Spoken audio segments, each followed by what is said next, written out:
Welcome to the wood turning workshop. You know, sometimes it's just a relief to get out of the shop, get out in nature and refresh yourself. And speaking of relief, that's what our show is about today. Relief turning. Not, I'm out of the shop relief turning, but relief turning. Relief turning. It'll all make sense in a minute.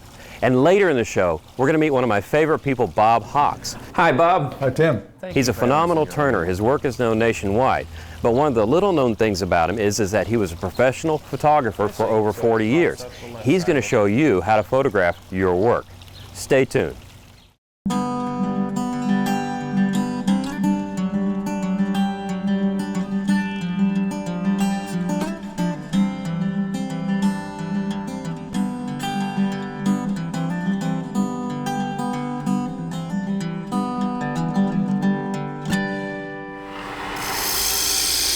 Okay, I really haven't lost it.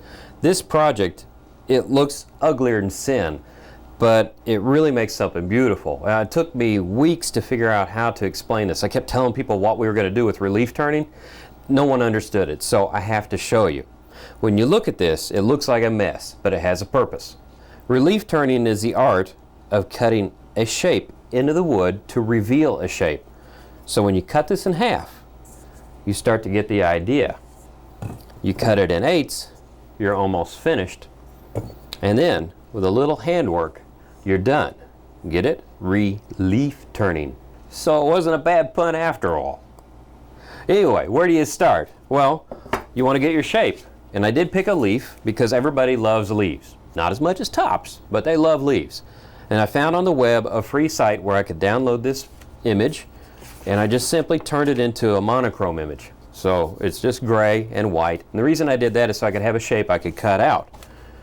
Now, this is the leaf I've cut out for our project today. It looks tiny. It's only 2 inches across, but it's going to take an 8-inch blank that's 2 inches wide to do this. So what I want to do now is I want to take a small 4-prong drive center, and when you cut your blanks out with a compass, if you're new at this, make sure you push down hard with the compass and leave a mark, because that helps you center that point up. And we'll drive this home. The tools for today's project: a 1/2-inch bowl gouge, a 1/4 inch round nose scraper, and a 1/8 inch parting tool. Now, bring our tailstock up. I have a live center. It's a cone with a point in there. And bring it up, and what I want to do is just have it up there gently, rotate the blank by hand, and see if it wobbles. If it's a little bit out, I just back it off, move this till I have a straight line, put it back in. There we go. Well, at least that's as good as we're going to get. Tighten it all down, bring the tool rest up. I have it set on center height, and bring it back a little bit before I lock it down, rotate it, make sure it's not going to hit the wood. Cool. Now, always remember eye protection. It's the most important thing. You always want to be safe. I'm going to start the lathe at a very slow speed, bring it up, stand out of the fly zone. If something goes wrong and that pops off, I don't want it coming at me. I just want it going at the camera. Bring it up. Okay, I've got my 1/2-inch bowl gouge. And remember, tools are sharp, so they can cut you, so always be safe with them. The other thing to remember too is that sharp tools are good. Because if you try cutting wood with a dull tool, it's more dangerous than cutting with a sharp tool. So always sharpen your tools before you start a project.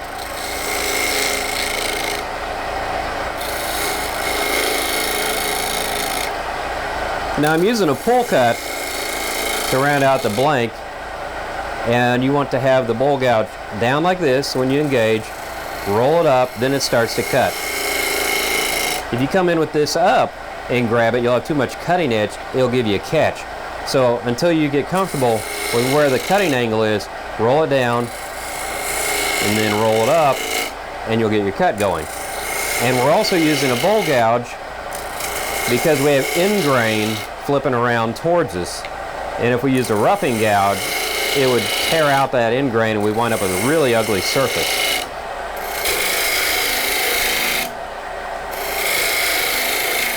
Let's see if we're rounded out. No bouncing. Ah, that looks good. Now we have to round out this side of the blank. It takes a push cut and a pull cut to do this. So we'll move the tool rest over, and I've got to back off my tailstock a little bit. So I'm going to loosen this up, and I'm going to crank the handle, and it slides the tailstock. That'll make room for the banjo. So I'm going to lock this back in, tighten it back up. There we go. Now that fits. Now I want the tool rest to be right about center, just a little bit below, and close to the work. Lock that in, spin it. It's obviously not going to touch it. And I want to make a cut that comes in this way, because we have to start rounding out the blank. Now we start out on the end of the blank because this will be the part where it's the most likely to be out of round. If we try to do a push, now see, we're pushing in and pulling. If we tried that cut from here, as we came out, we'd have more wood extending over, and it'd grab the tool and you'd get a catch. So you want to do this in stages. Just work your way back, nibble, and pull. Now remember, this is just like the pull cut on the other side. If you bring the tool in with the edge up, you'll get a catch because you have too much tool edge exposed. It'll grab it, flip it over. So start down. It's not really cutting. I'm turning it. Now it's cutting, and now I'll pull it. And I'm also pushing in, then pulling. So push and pull.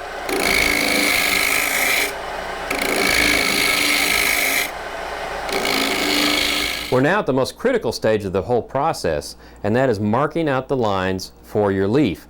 This took me a while to wrap my head around because I just thought I could eye it in and just cut in. No, it doesn't work that way. Well, look at the big leaf right here. I have to mark out the center line of the leaf, then I have to find the next high point and mark that out. And I've done that. I've got one in the center and I've got one right next to it, and that shows the distance. Then I want to mark out on the sides the height of that, this one and this one, because if you look on the side, I have points marked with lines that are the highlights of the leaf. And by marking that, I have my depth. Now, the reason you want to do this and not eye it in is because if you eye it in and just start turning, you wind up turning into this area. And I did that, and you wind up with no room for a stem. So also, if you cut into this area, you have no way to hold it on the lathe, and that's not very good. So I'm going to grab my eye protection, and we're going to make our first cut, which is to that first high point of the leaf. Turn this on, increase our speed, and this is about a 1/4 inch of wood I need to remove, and I don't want to do that all at once, so I'll start with about an 1/8 inch cut.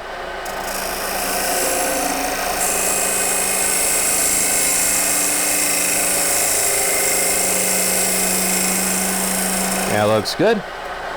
One more, I should have it to the depth I need. Just lean your body into the cut. You can look up and watch the profile on the wood as you're cutting.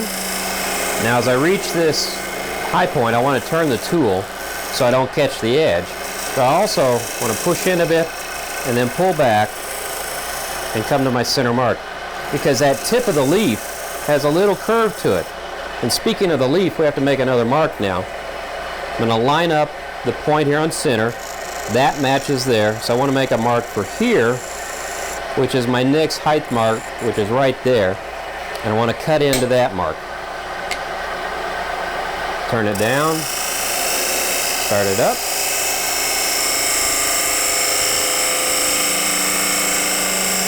And roll the tool finish. Now, we need to go down to this point, which is this mark, and cut across. And we're going to take a couple of cuts to do that because that's too much wood to take off at one time.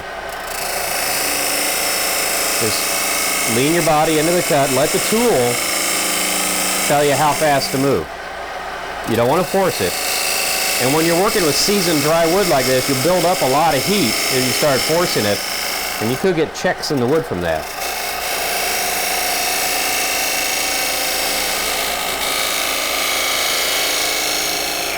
Almost there.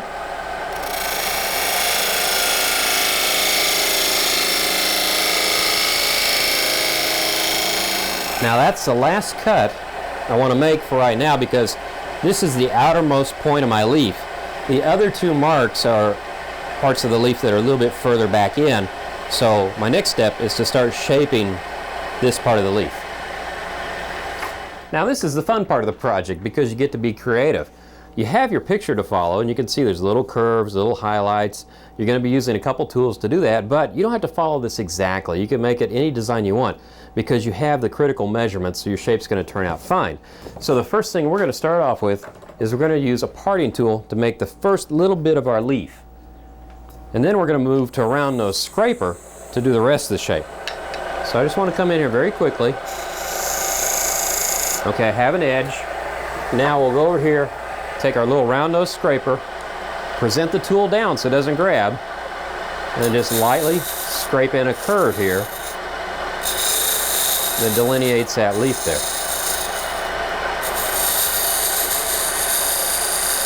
And look back at your little template and see if it matches up. That's really nice. Now we're going to move into this deeper area. So this leaf has 2 points, so we're going to come in with the parting tool, put the end down on it too. You want it to be a scraper mode. Okay, and then we also have another highlight right about here.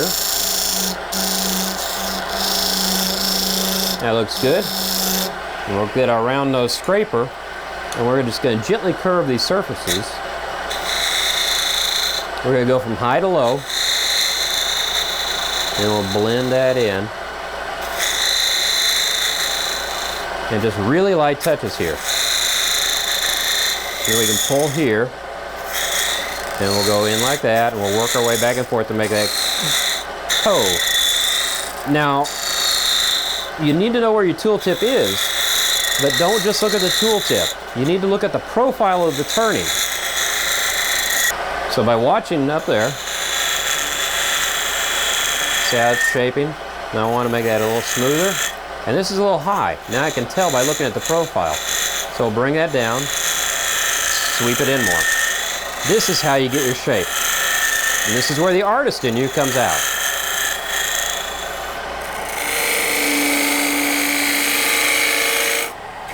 Now I'm using the same push cut I used when I evened up this side of the blank earlier to remove the bulk of the wood for the inside cuts of the leaf.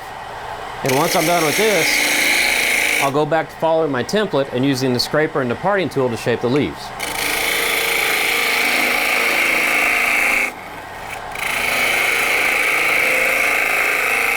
Now the easiest way to shape the other side is to simply flip it on the lathe. Now one tip, I made this tenon the same height as this edge. So when I break this little stem off, now it'll lay flat on the bandsaw. Now we're just going to cut it up like a pie.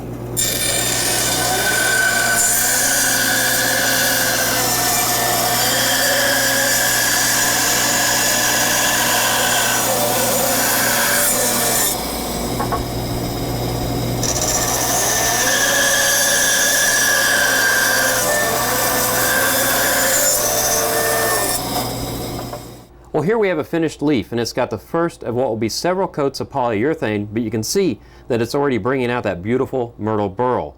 Now, the way I finished it was I went ahead and drew a stem on the remaining wood, went back to the bandsaw, trimmed that up, and then with a little power tool, ground away the extra wood, did some sanding, and I wound up with this look here. Now, the nice thing is you look around, I have 8 pieces out of 1 piece of wood. That's a pretty good return on your wood investment.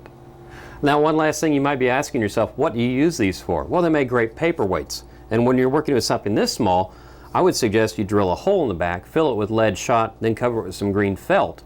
And then you have a nice heavy paperweight. Well, I'm really proud of this, but I'm going to give it away as a gift. So how do I remember it? Well, I have an answer for you. We're at the home of Bob Hawks. He's a nationally known turner. He's been turning for over 20 years. As a matter of fact, he's even one of a handful of turners to have a piece in the White House Collection of American Crafts. It's quite an honor. But on top of that, he's had over 40 years experience as a professional photographer, and that's why we're here today. Let's go meet him. Hi, Bob. Hi, Tim. Thank you for having us in your home today. Oh, I'm glad you're here. This is a real treat for us. A lot of people know Bob Hawks all around the nation as a great wood turner. And how did you get started wood turning?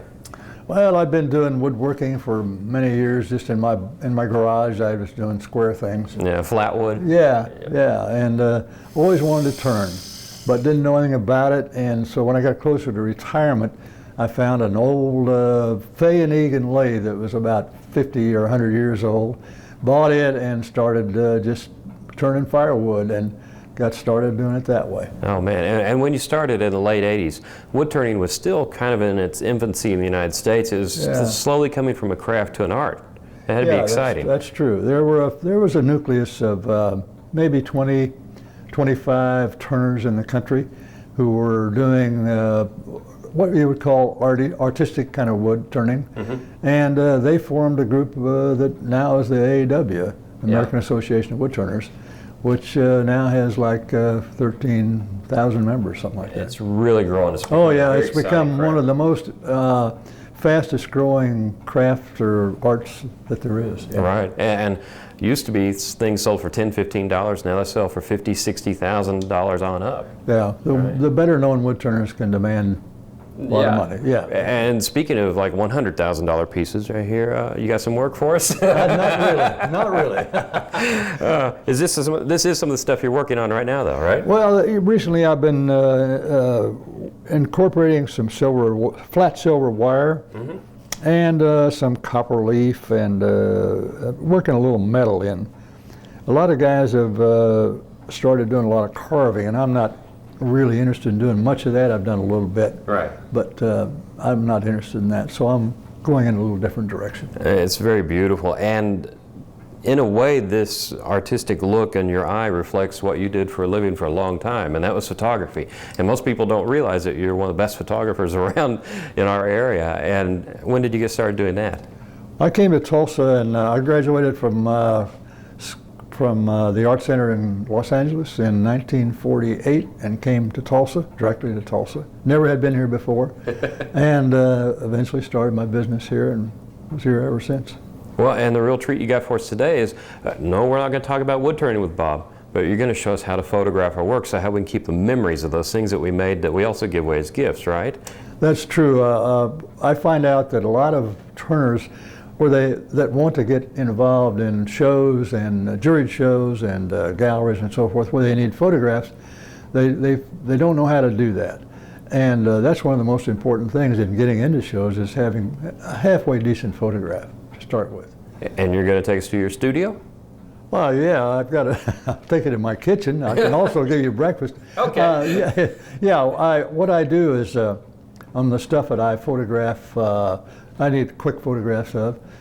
I just set it up in my kitchen and on my kitchen counter and a couple quick lights, and I'm ready to go. Well, let's go take a look at your kitchen then. Sure. Or your studio. Okay. And what about those eggs? You bet. We can do that. Well, this is quite a setup. Not bad for a kitchen. Yeah, it's pretty simple. It's my theory is keep it simple. Really? So anybody can do it. It's got to be easy to do. But this isn't thousands of dollars worth of equipment? Oh, no. Other than the camera, right? Well, yeah, no, the lighting is very inexpensive. These stands they're rather lightweight, but they're adequate. Uh-huh. And these reflectors, they come separate. You buy those. Oh, and it's got a bulb inside. Yeah, these are the new halogen lights that replace the old photo floods, the old 3200 Kelvin. These are also 3200. So it's a halogen 3200 Kelvin. Yeah, and that makes them last a lot longer than the old photo floods did. And the reflectors are foam core, quarter-inch foam core, which is very inexpensive. Okay, Buy that in any craft store. Right. Yeah, that's what I was going to say. I remember seeing this at craft stores, and they use it for little kid projects and everything else. Exactly. And then the backdrop you have? This is a new kind of a backdrop. It simplifies the lighting because it's got that, as you can see, it's gradated from almost a white to almost a black. And it gives that nice feeling of no horizon. And now you're saying that you had gone out and priced some of these things at a local photography store, and it came in about $100? About $100, yeah. That's really good, because you know, if I went out and went to a hardware store and tried to cobble together lights like this and tripods, it'd probably cost $100 also. So the same investment, and you're getting the right equipment for it. Exactly. Yeah, these all come from a camera store. Okay. And they're available most anywhere. That's great. What do you do? How do we take a photograph? What do we need to do to take a good picture? Well, there's basically two ways you can do it. Sometimes I use indirect sun. Right. Soft light that would come in a window, like if you had a decent sized window. The main thing is, in the lighting, is to keep the lighting soft. You don't want any direct light ever hitting the piece. So direct light means turning one of these implements right on it and hitting it with a harsh light. I can show you how that works if you want me to. It's pretty simple. What you don't want to do is have that light hitting directly on the piece, because what it does is casts a hard shadow and a big reflection. Oh, I see. So what I do is keep everything in on the soft mode, bounce it into a reflector, and you get sort of the same thing as indirect sun. So that's what this foam core is doing. You're bouncing the light off it, it diffuses the light, and so your shadows are not harsh. Exactly. Yeah, exactly right. Yep. As you can see now with that one main light, the left side of the piece is a little bit dark. You want a little bit of light in there to give it a little punch. Okay. So I'm bringing this other reflector around, which is what I call the fill light, and it will fill that side in where you get a usable image. I see. So it pops up the left side a little bit, but not as intense. Right. What I like to see is a little bit of a shadow, very soft shadow cast by the main light. And the fill light should not wipe that out. It should leave a little bit of that shadow, but not cast a shadow on the other side, if you understand what I mean. And one thing I'm noticing too is with this being bounced, you don't have any harsh dots of light on your piece. If you had a highly polished piece, that would be a real problem with harsh light, right? That's right. You're going to have a little bit of you can never get away from reflection from the lights. If you get any kind of a light, you're going to have a little bit of reflection, which to me is okay. Right. You need a little bit because that helps define the shape of the piece. It gives it more roundness. Okay, now you've got the lighting set up, we're ready to go, right? Yeah, but one more thing though. If I were going to photograph this, I'd want the top light turned off. Can you do that for me? Sure, okay. And that's another thing they ought to remember, is that we want to use just the lights that we have set up here. Gives us a main and a fill, and that way you get away from any external light that causes problems with shadows or reflection. I see, we have a shadow underneath, there it is, and now it's gone. Yep. Makes a big difference. Okay. Well, what type of camera are you using? Or can anybody use any type of camera? I know you've got a really good one. Most everything now is all digital. Most all the galleries and the shows that are requiring entries, they all want digital images. So we're not even going to talk about film. That's a thing of the past. It is indeed. But any decent digital camera will work. There's a lot of things that you need to know about cameras, though. When you talk about digital, you want a camera with a zoom that is at least a 3-to-1 digital optical zoom. Not digital. Don't pay attention to the digital. You don't even want to use that. Because that's actually blowing up the image rather than zooming in physically. Exactly. Yeah. You want it to be an optical zoom. And so a 3-to-1, 4-to-1 in that area is good. Okay. And then you also need a lens that will be a macro, because for instance, if you're shooting or you're turning a piece that's 2 inches high, then you got to come in real close. So you got to have a macro mode in your camera. Those are two things to watch for. Most all the digital cameras now, the white balance is another problem. What it does, it balances the light for the camera and for the recorder part of the camera. It balances the color of the light. Because what people don't realize is outside light is actually different than inside light, and we get into color temperatures and all that, but basically if your camera's set up for the inside and you shoot outside, it is blue. Right, and if you're set up for the outside and you come inside, everything's red or orangish. But all the digital cameras that I have dealt with recently, the automatic white balance really works well. And that's good because you want to represent the exact color of your piece. Exactly. You spend all that time doing it. They're making it, and you want it to be perfect. Yeah, color balance used to be a real problem with film. But with digital, it's not that much of a problem. So I would recommend leave the camera on automatic white balance. And I think the last important thing you got is you're using a tripod for the shot, right? Oh, absolutely. Don't even think about trying to do it without a tripod. And it doesn't have to be an expensive tripod. There again, Right. It can be a fairly lightweight, but it has to be. The other thing is, these exposures that we're talking about with this kind of lighting will run in the neighborhood of a half second, a second, Right. 2 seconds. So the one thing you don't want to do is try to fire the camera with your finger. Right. And there's two ways to do that. Some of them have a electronic trigger that will fire the camera. The other way is, if you don't have it on your camera, is to use the self timer. Gotcha. Set it on about 1 second or 2 seconds, and then you fire the camera, release it, and then it takes the photograph. Okay. So you don't get any movement, because there's where you get the movement, is with your finger. Let's take a picture real quick and see how it looks. Okay, we can do that. Well, we can look at it and see what we got. Oh, excellent. That's beautiful. That's just amazing.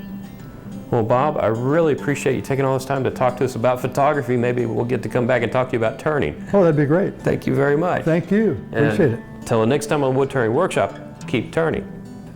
How about those eggs now?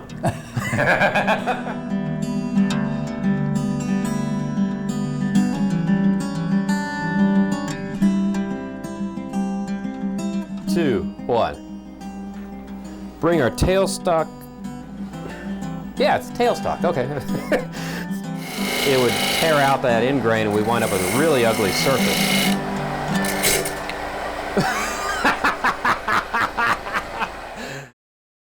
To purchase a DVD copy of this program, please call 800-823-7210.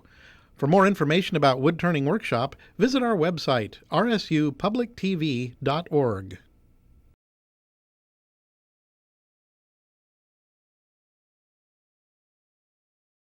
This week on the Wood Turning Workshop, we're going to be doing relief turning. Not relief turning, but relief turning. It'll make sense. Hi, Bob. Hi, Tim. And in addition to that, we're going to meet one of my favorite people, Bob Hawks, who's a wonderful turner. His work is known nationwide, but he's also a professional I photographer. always think of it as how it would look in the sunlight. And he's going to show you how to photograph your work.